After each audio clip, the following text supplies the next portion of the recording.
जब भी इस दुनिया से परेशान हो जाता हूँ तो बुद्ध की शरण में आ जाता हूँ।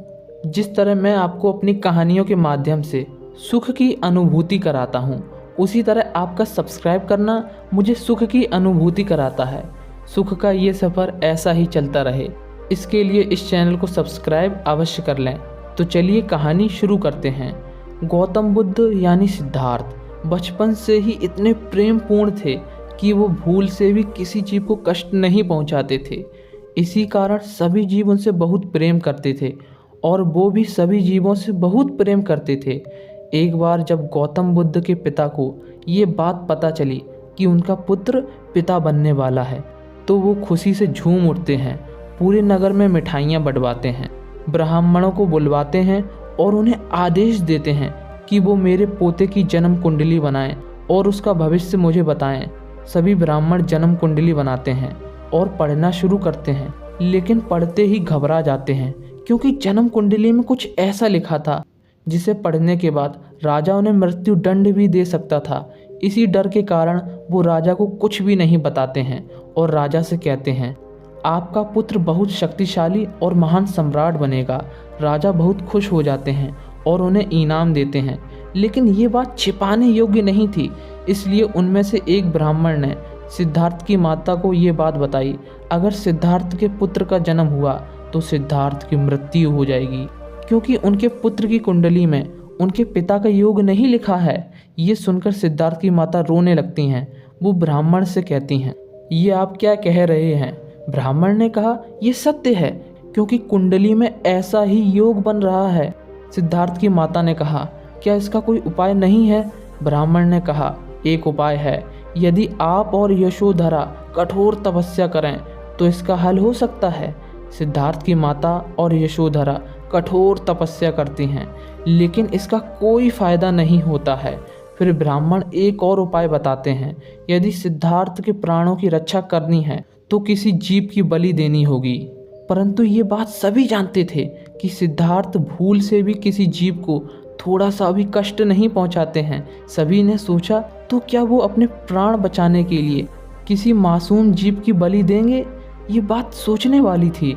इसलिए सिद्धार्थ से ये बात छिपाई जाती है कि उनके हाथों किसी जीव की बलि दी जाएगी और ये तय किया जाता है कि एक निश्चित दिवस को सिद्धार्थ के द्वारा बलि दी जाएगी, लेकिन उन्हें ये बात पता नहीं चलनी चाहिए। और वो दिन भी आ जाता है जब सिद्धार्थ को अपने प्राणों की रक्षा के लिए किसी मासूम जीव की बलि देनी होती है। सिद्धार्थ बचपन से ही जिज्ञासु थे। सिद्धार्थ वहां आते हैं और देखते हैं कि चारों तरफ अनुष्ठान के कार्य चल रहे हैं। वो सोचते हैं कि यहाँ कोई पूजा होने वाली होगी। ब्राह्मण सिद्धार्थ से कहते हैं, आप एक स्थान पर बैठ जाइए। सिद्धार्थ खुशी से बैठ जाते हैं। वहाँ पर एक कटारी रखी होती है जिससे बलि दी जाने वाली होती है। उनसे कहा जाता है कि वो इस कटारी पर तिलक लगाएं। सिद्धार्थ थोड़े चकित रह जाते हैं कि मुझसे इस कटारी पर तिलक क्यों लगवाया जा रहा है, लेकिन फिर भी सिद्धार्थ उस पर तिलक लगा देते हैं। फिर उसके बाद सिद्धार्थ को कुछ ब्राह्मणों के साथ जाने के लिए कहा जाता है।